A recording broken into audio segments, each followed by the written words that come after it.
Welcome to self learning experience with doctor Iqbal. পড়া বোঝা এবং মুখস্থ করার মধ্যে পার্থক্য কি? আমরা সবাই জানি পড়া বোঝা এবং মুখস্থ করার মধ্যে একটি পার্থক্য আছে, কিন্তু পার্থক্যটা কি? পড়া বোঝা এবং মুখস্থ করার মধ্যে মূল পার্থক্য হলো শেখার পদ্ধতি এবং পড়ার জ্ঞানটা আমার মধ্যে কতখানি থাকবে সেটার উপরে। আজকের ভিডিওতে পড়া মুখস্থ করা এবং বোঝার পার্থক্যটি বোঝাতে চাই। তো প্রথমে আসেন পড়া মুখস্থ করার ব্যাপারে। পড়া মুখস্থ করার উদ্দেশ্য হলো খুব অল্প সময়ে নির্দিষ্ট কিছু তথ্য বা কোনো একটি বিষয় মনে রাখা। মুখস্থ করতে আমরা কি করি? মুখস্থ করতে আমরা কোনো একটি কিছু বারবার পুনরাবৃত্তি করতে থাকি।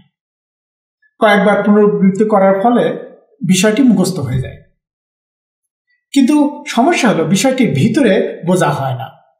ফলে মুখস্থ করার জ্ঞান সাধারণত স্বল্পমেয়াদী হয় এবং পরীক্ষার পর সহজে ভুলে যেতে হয়।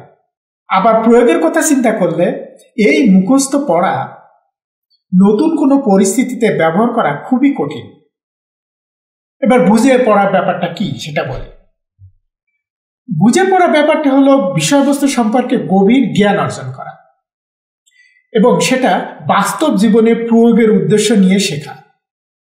এই জন্য পড়ার সময় বিষয়টির মূল ধারণা এবং ব্যাখ্যা বোঝার চেষ্টা করা হয়, প্রশ্ন করা হয়, বিশ্লেষণ করা হয়, উদাহরণ দিয়ে বিষয়টি উপলব্ধি করা হয়, এ নিয়ে চিন্তা ভাবনা করা হয়। এইভাবে বোঝার মাধ্যমে শেখার জ্ঞানটা দীর্ঘদিন মনে থাকে এবং নতুন সমস্যার সমাধানে ব্যবহার করা যায়। যেমন ধরুন, একজন শিক্ষার্থী বিজ্ঞানের অথবা অর্থনীতির কোনো একটি বিষয় পড়ছে, তার সামনে একটি প্যারাগ্রাফ আছে।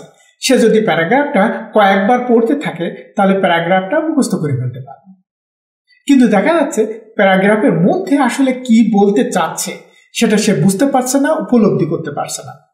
অথচ যেহেতু মুখস্থ হয়ে গেছে, পরীক্ষায় সে পুরোপুরি লিখে দিয়ে আসতে পারবে। আবার গণিতের কথা চিন্তা করেন। যেমন একজন শিক্ষার্থী যদি কেবল সূত্র মুখস্থ করে, তবে সে পরীক্ষার সময় সূত্রটি মনে থাকলেও তার ব্যবহার ঠিকঠাক মতো করতে পারবে না। আবার যদি সূত্রটি বোঝার চেষ্টা করে, সূত্রটি কিভাবে আসলো সেটা যদি বোঝার চেষ্টা করে, তাহলে যে কোনো একটা নতুন পরিস্থিতি, নতুন জায়গায় সেই সূত্রটি ব্যবহার করতে পারবে।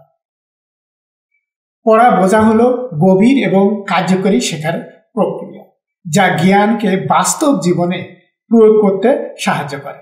আর মুখস্থ করা হলো স্মরণশক্তি বাড়ানোর একটা সাময়িক পদ্ধতি।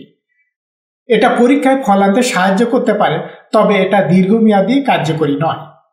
অভিভাবক হিসাবে আমাদের সন্তানরা মুখস্থ করে করে বেশি নাম্বার পেলেই খুশি হওয়া উচিত না, কারণ মুখস্থ পড়া দিয়ে বাস্তব জীবনে বেশি দূর আগানো সম্ভব না। সুতরাং আমাদের মাইন্ডসেট হওয়া দরকার বুঝে পড়ার প্রতি, এবং সেরকম একটা পরিবেশ করা দরকার। এখন প্রশ্ন হচ্ছে, একজন শিক্ষার্থীর সামনে একটি পড়া আছে, সে পড়াটা মুখস্থ করতে চায় না, কিন্তু বুঝে পড়তে চায়। সেই বুঝে পড়বেটা কিভাবে? পড়া কিভাবে সহজে বুঝে পড়া যায় এবং গুরুত্বপূর্ণ তথ্য কিভাবে মনে রাখা যায়, এ বিষয়ের একটি ভিডিও তৈরি করছি, সাথে থাকুন।